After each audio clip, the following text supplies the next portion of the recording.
Good morning सांग मैंने सकाल सकाल तो आज पूरा रेडी केत उठला 5:30 सॉरी 4:30 उठला आमर देख मैंने भाई खाई पलैला पखाड़ भजा कहीं दूर बाट जाऊँच तो से खाई जाऊँच करा पड़ू आ सकाल सकाल कौन चलती देख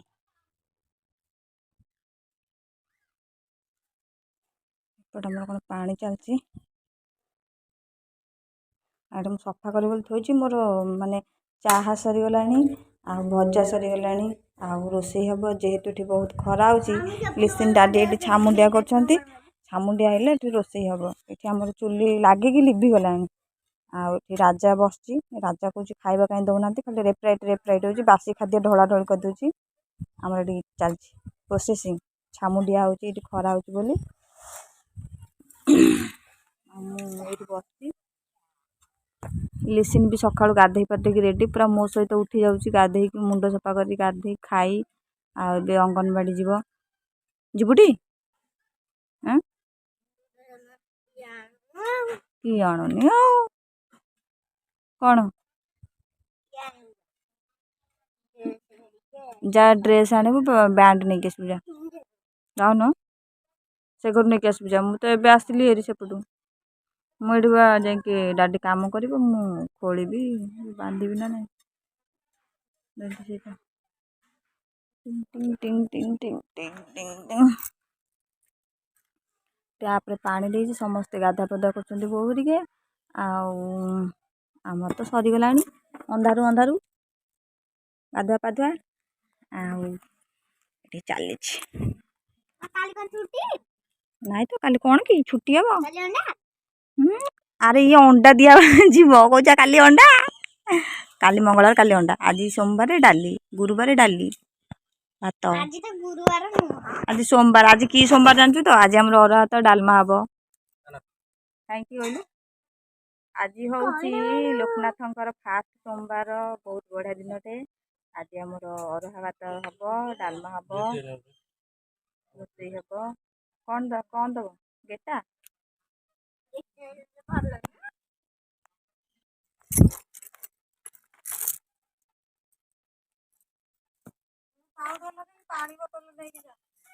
पानी बोतल तो मोपा दू पानी बोतल को हजे मोड़ा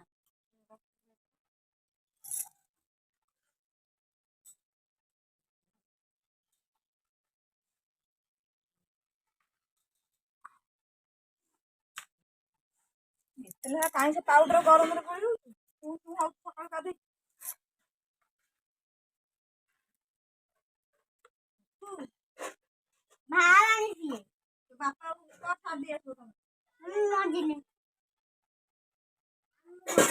मामा देख लो ये खाऊ से तो थोई जा तू नेलु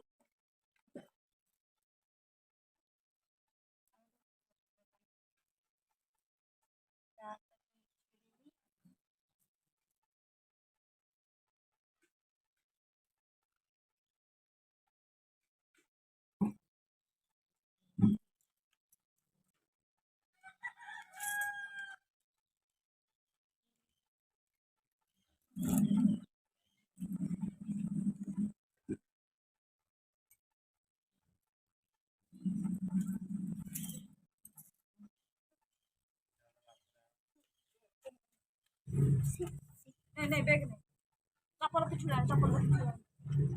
चप्पल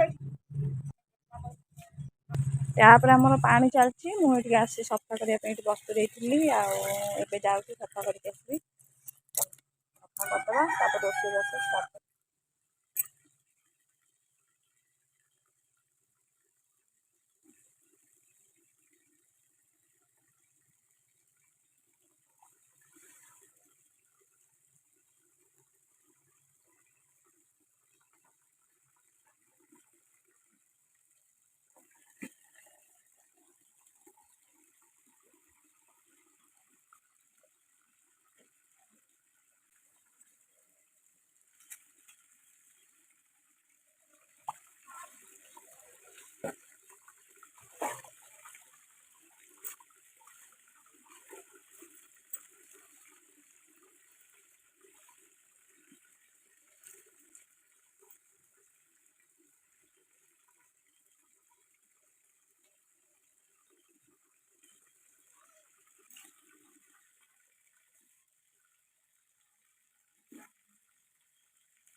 ପଖାଳ ଖାଇଲନି ତ ଶାଗ ଭାଜିରେ ଖାଇବ।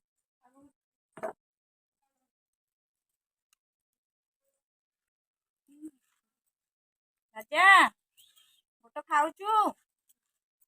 ରାଜା ରାଜାକୁ ଆଜି କିଛି ଦିଆ ହେଇନେଇ, ଗୋଟ ଦିଆ ହେଇଛି, ଛତୁଆ ଖାଇନେଇ।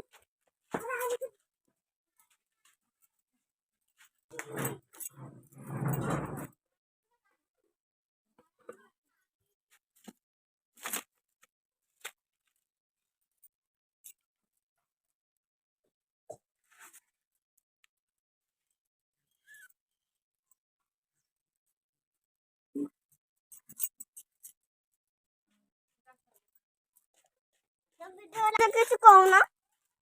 କହିବି ହ୍ୟାଲୋ ଗାଇସ୍, ଦେଖନ୍ତୁ ମୁଁ ପରିବା କାଟୁଛି, ଅରୁଆ ଭାତ ରାନ୍ଧୁଛି, ଡାଲମା କରିବି, ଶାଗ କାଟିକି ଥୋଇଛି, ଭାଜିବି। କହିଲି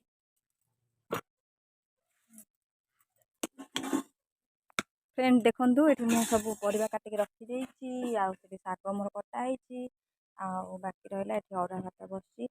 ଖରା ଯେହେତୁ ଏଠି ହେଉଛି, ତଥାପି ଆମର ଛାମୁଣ୍ଡିଆ କାମ ସବୁ କମ୍ପ୍ଲିଟ୍ ହେଇଗଲା। ତାପରେ ଏଠି ମୁଁ ରୋଷେଇ କଲି। ଆଉ ଖରା ଯେହେତୁ ହେଉଛି, ଖରାର ବାମ୍ଫ ଆଉ ନିଆଁର ଗରମଟା ଦେହରେ ବାଜୁଛି। ତଥାପି ମୋ ଦେହଟା ଭଲ ନାହିଁ, ପେଟ ବହୁତ ଗ୍ୟାସ୍ ହେଇଯାଇଛି। ରୋଷେଇ କରିବା ପାଇଁ ତ ପଡ଼ୁଛି, ତ ମୁଁ ତ ଏକା ଘରେ ରୋଷେଇ କରିବା ପାଇଁ ହିଁ ପଡ଼ିବ। ଆଉ ଏ ଘରେ ହେଇଛି, ମୁଁ ସବୁ ପାଣି ଫାଣି ଥୋଇକି ସଜାଡ଼ି ଦେଇଛି। ଏଥିରେ ସବୁ ସଫା କରିକି ରଖିଦେଇଛି। ଛାତ ଉପରେ ସବୁ ସଫାସୁତୁରା କରି ପକେଇ ଦେଇଛି। ଏବେ ଟିକେ ଲାଇନ୍ରେ ବସିଯିବା ଫ୍ୟାନ୍ ଲଗେଇକି। ଆଉ ଭାତଟା ସେଠି ଉତୁରିଲାଣି। ସରିଲା ପରେ ଡାଲମାଟା ମାନେ ଶାଗଟା ଯାକ ଭଜା ହେବ। ପୋଟଳ ଆଳୁ ଭଜା ହେଇଯାଇଛି, ଶାଗଟା ଭଜା ହେବ। ଲିସିନ୍ ଡାଡ଼ି ତା ମାଉସୀ ଭାତ ଖାଇବେ, ଆଉ ବୋଉ ଖାଇବେ। ଆଉ ବାକି ରହିଲା ମୁଁ ଡାଲମା ବସେଇବି, ଆଉ ଆମ୍ବ ଖଟା କରିବା। ଚାଲ ଆମ୍ବ ଦେଖିବା କ'ଣ କେମିତି ଅଛି। ସଢ଼ି ଯାଇଥିଲା ତ, ବହୁତ ଇଚ୍ଛା ଅଛି ପାଚିଲା ଆମ୍ବ ଖାଇବା ପାଇଁକା। ସେଦିନ ମାର୍କେଟ ଯାଇଥିଲୁ, ତରଭୁଜ ଆଣିଲୁ, ବ୍ୟାଡ୍ ଲକ୍ ଆଉ ମନେ ପଡ଼ିଲାନି ଆମ୍ବ ଆଣିବା ପାଇଁ। ହଉ ଚାଲ ଚାଲ ଏବେ ରୋଷେଇ ବାସରେ ଲାଗିଯିବା। ଖରା ବହୁତ ହେଲାଣି, ଭୋକ ବି ହେଲାନି, ଯେହେତୁ ଆଜି ସୋମବାର ଲୋକନାଥଙ୍କର। ଆଉ ଦେହ ଖରାପ ଅଛି, ତଥାପି ମୁଁ ଟିକେ ଓଷା କରୁଛି। କାହିଁକିନା ତାଙ୍କ ଓଷା ମୁଁ ବହୁ ବର୍ଷ କରିଆସିଛି। ମାନେ ମୁଁ ବ୍ୟାଚଲର୍ ଥିଲାବେଳେ ବି କରିଆସିଥିଲି, ତାପରେ ଏବେ ବି କରୁଛି। ଆଉ ଛାଡ଼ିବା ପାଇଁ ଇଚ୍ଛା ହେଉନି। ଆଉ ପ୍ରଭୁଙ୍କ କୃପା ରହିଥାଉ ଆମ ଉପରେ ସେମିତି। ଆଉ ପ୍ରଭୁଙ୍କୁ ଡାକୁଛି ମୋ ଦେହଟା ଟିକେ ଭଲ କରିଦିଅନ୍ତୁ ଜଲ୍ଦି ଜଲ୍ଦି। ସୁସ୍ଥ ହେଲେ ସିନା ତାଙ୍କ ଓଷାଟା କରିବି। ଏଇ ଦେଖନ୍ତୁ, ଠାକୁର ପୂଜିନି, ଆଜି ବୋଉ ପୂଜି ଦେଇଛନ୍ତି।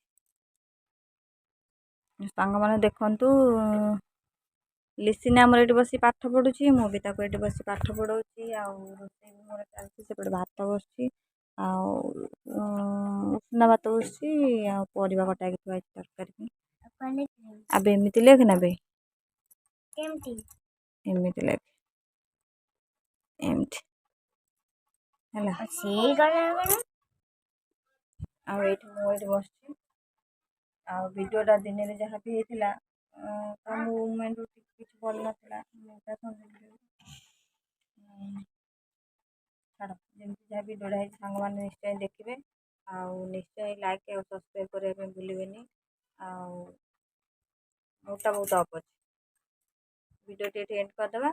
ଆଉ ଭଲ ଲାଗିଲେ ନିଶ୍ଚୟ ମତାମତ ଦେବେ। Bye bye, good night.